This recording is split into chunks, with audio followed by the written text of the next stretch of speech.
White grandma called police on black nanny, but the baby revealed the truth. What happens when a black nanny refuses to back down on a sunny afternoon at the playground? You won't believe how that moment reshaped schools, families, and even the woman who called the cops. It was one of those warm afternoons that coats the air in a sleepy haze, when birds sound like background noise, and the world feels a little too still. On a park bench that had seen better paint jobs, Camilla Brown sat with a half-wrapped sandwich resting in her lap, now lukewarm from the sun, but still neatly cut on the diagonal, just the way Sky liked it. Next to her, the little girl dangled her legs with all the seriousness of a diplomat in deep contemplation, her eyes locked on a pair of pigeons pecking at invisible crumbs. Camilla gently brushed the sandwich flakes from Sky's pristine white sundress, nudged a stray strap back onto her small shoulder, and smoothed fabric like she had done 1,000 times before. She did it without thinking, gracefully and precisely, the way women who've lived their lives balancing love and invisibility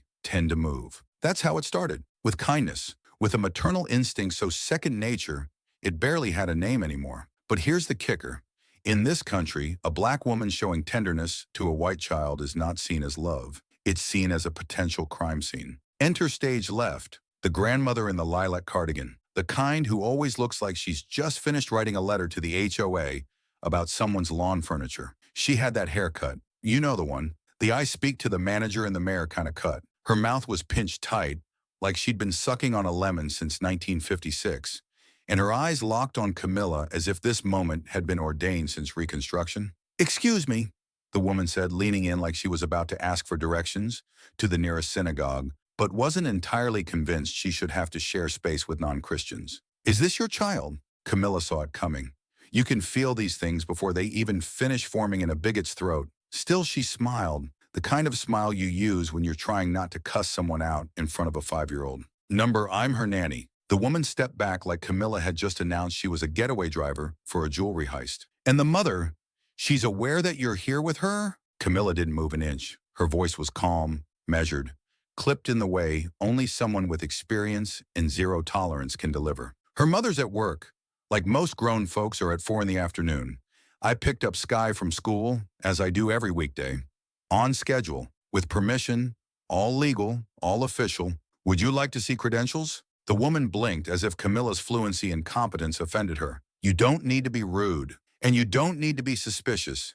Yet here we are, doing what we do best." The woman flushed the way white folks do when they realize they've lost the moral high ground. She pulled out her phone, righteous and trembling. "I'm calling the police. I've seen Dateline. I know what a kidnapping looks like." Sky, still watching her pigeons, looked up. "Cammy, what's a kidnapping?" Camilla exhaled, not angrily, just deeply, with the kind of weary breath that comes from knowing, no matter how well you play the game, the rules will always shift under your feet. "It's when strangers pretend to be family," she murmured, "and family pretends they don't see what's happening." 8 minutes. That's all it took. 8 minutes for the squad car to pull up. Enough time for even the pigeons to get nervous. 2 officers stepped out, both young, both white, both with that look that says their empathy got beat out of them by protocol. One kept his hand hovering near his belt like Camilla might hurl a juice box. The other squinted at her as if she were overexposed film. "We got a report," said the first one, "about suspicious interaction between an adult and a minor." Camilla rose slowly. No sudden movements, like life had trained her. "Sounds like you're describing black market child trafficking, not a woman feeding a sandwich to a kid." "Name?" "Camilla Brown. I'm this girl's nanny. Here's the authorization form signed by her parents, a copy of my ID, and my agency badge, all in the front pocket of my bag. With your permission, I'll reach for it." The cop nodded like she had just offered him a coiled snake. Camilla moved with precise intention. No wasted motion, no misplaced tone. Because in this country, the difference between being respected and being restrained can be the pitch of your voice or the direction of your hand. Sky now clung to her arm. Her voice cracked. "Cammy, I'm scared." Camilla crouched down so they were eye to eye. "Don't be, baby. I'm right here." Right on cue, Lilac Cardigan chimed in, finger pointed like she was calling out witches in Salem. "She's telling the child it's okay. That's part of the manipulation. That's classic grooming." "Ma'am," one officer said, turning to the woman, "the child confirms she knows her. All documents are in order. But she's black and the child is not. Are you blind?" Camilla stood up, not defensively, powerfully. Oh, so now it's about matching skin tones? This isn't a kidnapping. This is a palette mismatch? One officer bit his lip to stifle a laugh. The other stayed rigid, still trying to figure out which page of the manual covered racial nuance and sarcasm. Can we speak with you privately, miss? No, you can speak with me right here, because what's happening isn't private anymore. We've got an audience. And she was right. Phones were out. Cameras pointed. A woman live streamed. People saw. Finally, people saw. 20 minutes later, the officers left with a shrug. Camilla sat back on the bench, Sky now glued to her side like a limb. The crowd that had recorded slowly lowered their devices. No one stepped forward. No one offered water. No hugs. Just one boy, maybe 7 years old, face still sticky from popsicle juice, who whispered as he passed, "You're nice." Camilla gave him a nod. "Thank you, sweetheart." As she and Sky walked away, Lilac Cardigan stayed rooted to her bench, staring into space like the world had tilted in a direction she didn't approve of. Camilla didn't look back. There was nothing left to say. That woman would remain there with her outrage and her phone, marinating in her smallness. Camilla, she walked away holding truth in one hand and a child's trust in the other. The next morning, Camilla Brown woke up thinking she could slip quietly through the day like any other Tuesday. She figured she'd brew her coffee, maybe sit by the window for a moment before heading out. But that illusion shattered the moment her phone buzzed. Not once, not twice, but in an unrelenting rhythm that told her the world had officially found her. It started with TikTok, then came Twitter, then Instagram Reels with commentary, captions, remixes. She hadn't even touched her breakfast yet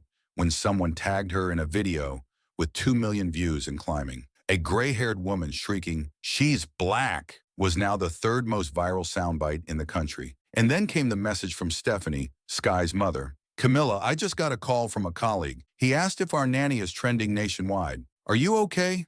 Doug and I are home. Come over if you can." Camilla read the text 3 times. She wasn't afraid. Not in the way you fear for your safety. Number Camilla Brown had lived long enough to know there were worse things than being a trending topic. Worse was being invisible while bleeding. Worse was the silence after your story falls flat in a room that refuses to hear you. Now they were listening, all of them. People who couldn't have picked her out of a lineup yesterday were suddenly invested in her existence.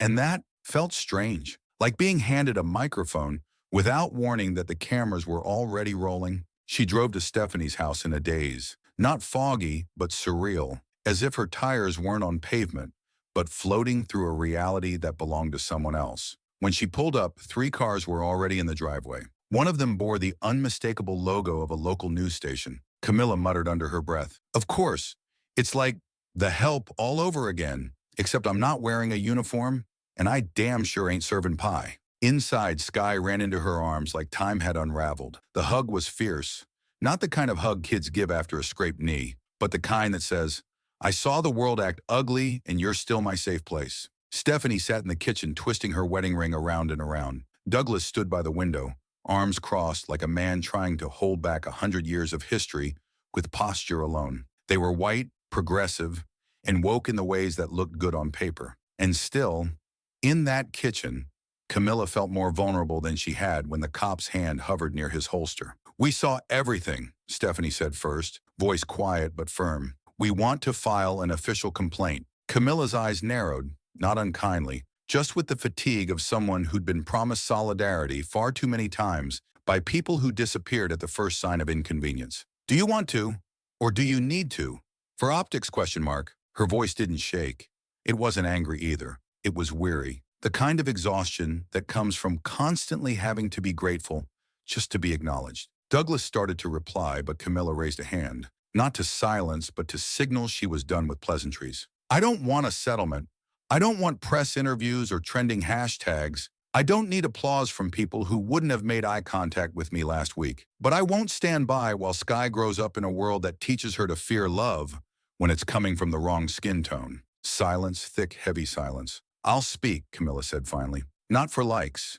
For the little girl who looked me in the eye yesterday and said, 'Cammy is my family.'" Stephanie nodded, lips pressed tight with unspoken shame. Douglas sighed, rubbing his face. "We've got contacts, journalists, colleagues, even people on the mayor's community board. We can arrange a press conference, give you a platform." Camilla didn't flinch. "No stages, no podiums, no backdrop with American flags. If people want to hear me, then let them hear me for real. The idea didn't even come from her. It came from Catherine, Stephanie's friend, a psychology professor who'd spent the past 20 years studying race, perception, and public reaction. She called later that night, her voice calm and respectful. "Camilla, I know it's not my place, but I teach at Loyola. We're hosting a community lecture series on racial bias in everyday life. Would you be willing to speak? Nothing formal, just you, as you are." Camilla almost declined. Almost. But then she remembered Sky's eyes. Not during the incident, but later, when they sat together quietly. The eyes of a child who had seen love shaken. Not broken, just rattled. The way only a society built on suspicion can rattle it. The lecture was held in a modest auditorium on campus. No lights, no cameras, no sound crew. Just folding chairs, students, a mic on a wooden stand, and Camilla, in jeans, a navy blouse, hair natural, voice steady. "Good evening," she began. "My name is Camilla Brown. I'm a nanny. Yes, with a degree. Yes, with training. Yes, with a heart that nearly got crushed yesterday by someone who mistook racism for concern for a child." And she told it all.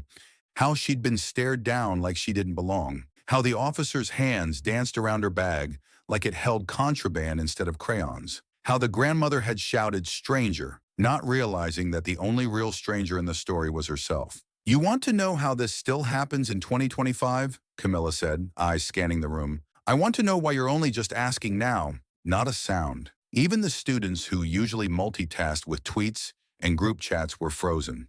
No slouching, no side eyes, just listening. Because Camilla didn't ask for validation. She didn't perform. She told the truth. And truth has a way of silencing everything else. The next day, the university posted a short clip from her talk, just 42 seconds. No music, no edits, no hashtags. If the love of a black woman for a white child is considered suspicious, then we don't have a safety problem. We have a humanity problem. 42 seconds, 6 million views. Then came the calls. One from a senator's office, another from a nonprofit board. More came after that. Camilla didn't answer a single one. She stayed where she was, sitting on the floor in Sky's room, putting together a Milan puzzle, slow and quiet. Because right then, this mattered more. 3 weeks. That's how long it had been since the incident. Long enough for the internet to chew it up, dissect it, and try to move on to the next scandal. Long enough for media cycles to calm down, for Twitter threads to get buried, for hashtags to fade like chalk on a sidewalk after the rain. But here's the trick. Dust might settle, but the grime it kicks up, that stuff clings, stains, lingers. Camilla Brown had stopped checking her phone days ago, not out of defiance, out of necessity. The notifications kept coming like uninvited guests who knew your address, your name, and your childhood traumas. Her phone had practically developed its own personality by now. All nerve, no boundaries. It beeped, buzzed, and lit up with things like, "You saw you were discussed on CNN, right? The Unconscious Bias podcast named you one of the top 5 women of the month. A white mom from Texas wants to interview you for her blog about raising children with tolerance." Camilla would bite down on her molars and mutter, "Of course she does. Let her write a book while she's at it. How to dodge racism and keep all your privilege." She had never wanted to be a symbol. She just wanted to come home, kick off her shoes, warm up leftover casserole, and read Sky the bedtime story about the hedgehog who didn't want to go to school. But stories weren't stories anymore, not when the whole country suddenly had a stake in yours. In this new fairy tale, the fairy godmother was black, and the magic wands were in the hands of attorneys whose names ended in -son and -berg. Then came the call, the one that reminded her how performative change can be. The preschool where Sky spent her days, the one that had, just last week, sent Stephanie a stiff letter reminding her that nannies should not be unsupervised in class, suddenly wanted Camilla to return, not to pick Sky up, not to drop off a forgotten lunchbox. "We're having Parents' Day," said the voice on the phone. The administration was wondering if Ms. Camilla Brown would consider being our special guest. The director nearly dropped the receiver saying it. A few weeks ago, she'd been suggesting policy reviews. Now she was scrambling for ribbons and red carpets. Stephanie called immediately. "They want you to speak. But listen, if you don't want to, we can shut it down." Camilla paused. Then slowly she answered, "Let them invite me. Just warn them. I don't do safe speeches." The auditorium hadn't changed. Same crinkled construction paper decorations. Same artificial daisies stuck in jars. Same overworked staff with smiles like stretched rubber bands. Parents came in sweats and slacks, faces half engaged, chatting about carpools and PTA votes. Kids buzzed in butterfly wings and firefighter hats. And Camilla, as always, sat off to the side, unnoticed, until it was time. Until the speaker list reached its surprise presentation. And out came Sky, pink dress, hair braided with care, each twist done by Camilla's own fingers. She stepped up with a little microphone clutched in both hands. No cue cards, no wobble in her knees. She didn't smile. She looked straight ahead like the room owed her silence. "I want to tell you about my family," she said. There was a beat, one of those still moments when nobody knows whether to clap or lean in. And then Sky continued. "I have a mommy and a daddy and a Cammy. Cammy is my nanny, but she's also my safe, my warm, my true dot." Someone coughed. Another person sniffled. "When they yelled at Cammy in the park, I was scared, but she didn't leave. She stayed with me. My mommy says family is who stays.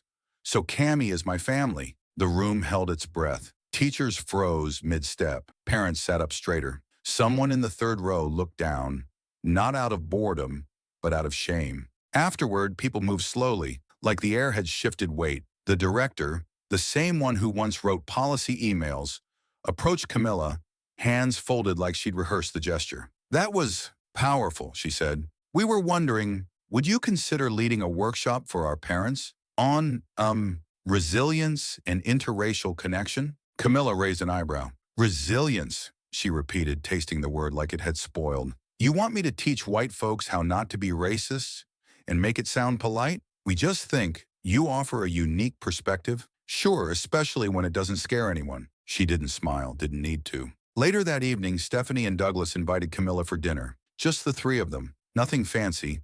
Small table, candles, a homemade apple crumble that smelled like memory. But something about their posture felt too rehearsed, too upright, too careful. Stephanie held a glass of wine like a shield. Her voice wavered. "Camilla, we've been talking, and we'd like to make it official. Not just as an employee. We want to name you as Sky's legal guardian in the event anything happens. And we'd like to ask you to be her godmother." Camilla didn't answer right away. She looked at her plate, then at the walls, then back at them. And then she asked, "What if no one had filmed it? What if that woman just walked away and the cops took me for questioning? What would you have done then?" Stephanie flushed. Douglas looked down. "You don't need to answer," Camilla said. "Just know, I'm not looking for honor. I'm looking for a world where my love doesn't need validation to be seen as real." And that finally was the pivot, the moment where the applause ended and the work began. Because after all the interviews, the shares, the university speeches, and the extra smiles from strangers at the grocery store, Camilla decided to do something real. She launched CAMMI, Community Alliance for Mothers and Mentors of Integrity, a network, a sanctuary, a classroom, a shield. Its mission? Simple: train, protect, and support Black women working in families, schools, and caregiving roles who face judgment not for what they do, but for how well they do it while being Black. No flashy branding, no celebrity endorsements, just practical, grounded, community-powered action. That fall, Camilla stood in front of Congress, not as a politician, not as an influencer, not even as an activist, but as a witness. "You want to know what it feels like," she said, standing straight in her simple navy blazer. "When your compassion gets misread as danger, it feels like betrayal in the form of a glance. Like every lesson they teach you, be kind, be calm, be professional, fails when matched against someone's fear of your skin. And you know what changed everything? Not a badge, not an apology, a 5-year-old girl. She didn't ask if she should tell the truth. She just did." The chamber rose to its feet, not for drama, but for clarity. Camilla knew they weren't clapping for her. They were clapping for Sky, for the child who didn't need permission to say the most honest sentence in the room. "Cammy is my family." A year had passed, not a year of silence, not a quiet retreat into anonymity, but a year of motion, of slow-building power, like the kind that rumbles underground before the ground splits and something new takes root. Camilla Brown stood by the doorway of a school, not as a visitor, not even as a caregiver. Today, she was there in a different role, a guest lecturer.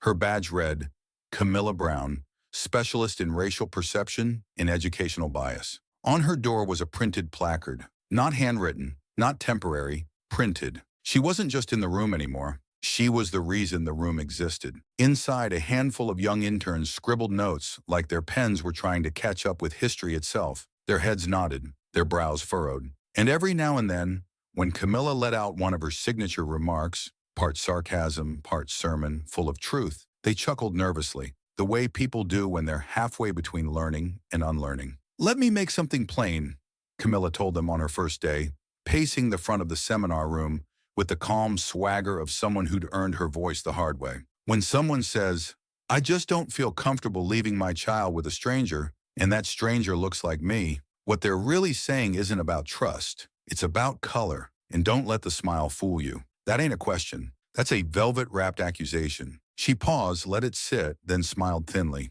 "That's what we're teaching today. Welcome." Now Camilla had a seat at the school council table. The same woman who used to be treated as invisible background during PTA meetings was now the one shaping policy. She helped decide what kinds of training teachers received. She rewrote guidelines for classroom diversity. She was the one asked, "What should we do if a concerned grandparent starts acting suspicious?" And outside those walls, Cammie, her initiative, was alive. No longer just a name or an idea whispered over dinner. It had branches, chapters, outcomes. In 1 year, they'd helped 27 women. 3 had won lawsuits against wrongful termination. 5 were now leading anti-bias trainings. 2 had launched culturally competent nanny placement agencies. And the rest? They found what Camilla had once longed for herself, a space where they weren't just seen, but heard. Not as stereotypes, not as support staff, but as whole women. Late one night, Camilla came home long after dinner. The day had been long,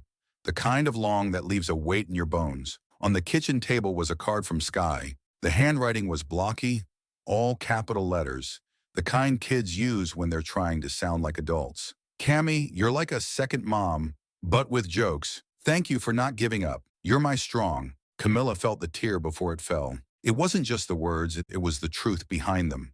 She was loved, not out of duty, not out of routine, out of real, earned love. Later that week, Stephanie walked in. No makeup, flats, shoulders slumped the way women's do when they've stopped decorating their exhaustion. She sat across from Camilla and said, "We've decided. We'd like to make it official. Would you be willing to become Sky's godmother? Legally, with all the paperwork, all the rights." Camilla chuckled low and dry. "Oh, now y'all want to sign what we've been living for years?" Stephanie didn't flinch. "Yep," she said, "because I understand now. Family isn't who shares your blood. It's who stands beside you when everyone else walks away." A month later, it was Sky's elementary graduation. The kids gave short speeches. One thanked her mom, another spoke about his grandpa, and then Sky walked up, wearing white and shining, like she didn't know the world would ever try to dim her. "Everyone," she said, gripping the mic too tightly, "needs someone who says, 'You don't have to be polite to be protected.' For me, that person is Cammie. She didn't care about being polite when she had to protect me." The parents in the room cried. Camilla didn't. She sat still, quiet, centered, because she understood in that moment everything she'd endured had meaning, not because of the applause, not because of the social media or the headlines, but because of one child who'd seen her, all of her, and spoken truth without fear. A few months later, Camilla was called to City Hall, not to wait in line, not to be redirected. She was invited. They ushered her into a room she never thought she'd step foot in as a guest. City meeting rooms where policy happened behind doors thicker than empathy. "We'd like you to develop a citywide program," said the mayor's representative, "for bias education, in schools and households, wherever daily prejudice hides." Camilla tilted her head. "What changed?" she asked. "Y'all suddenly decided black women could be experts too?" The man stammered. We realized we need your voice." "No," Camilla said softly. "You didn't need my voice. You needed shame. And now that shame's finally shown up, you remembered who's been here the whole time." She stood, still graceful, still powerful. "Let's work." And then came the call, the one she didn't expect. An unknown number, hesitant voice, a whisper across the line. "You were in that video, the one with the little girl and the grandmother." Camilla froze. "Yes, I was that grandmother." A pause, thick, loaded. Camilla didn't say a word. "I've thought about it a lot. My grandkids, my son, even my pastor, they all told me to stop defending. Start listening. I'm not calling to apologize. I just wanted to say, you stayed human when I didn't." Camilla closed her eyes. "I didn't do it for you," she said. I did it for the child, the one who needed to see that the world could be better than we've been taught. The voice on the other end cracked. Thank you. Please don't stop speaking. When her own grandkids asked what she did for a living, Camilla had her answer ready. I teach people to stop being scared of kindness when it shows up in a color they didn't expect. She wasn't a nanny anymore. She wasn't a headline. She wasn't even just a voice. She was a force, the kind that stays when others fold, the kind that rises from fire but walks with light, the kind of force born of pain but carrying peace. And it all started the day a little girl stood up and declared without doubt or hesitation, "Cammy is my family, and I won't let fear take her away." And from that moment on, the world, whether it liked it or not, began to shift.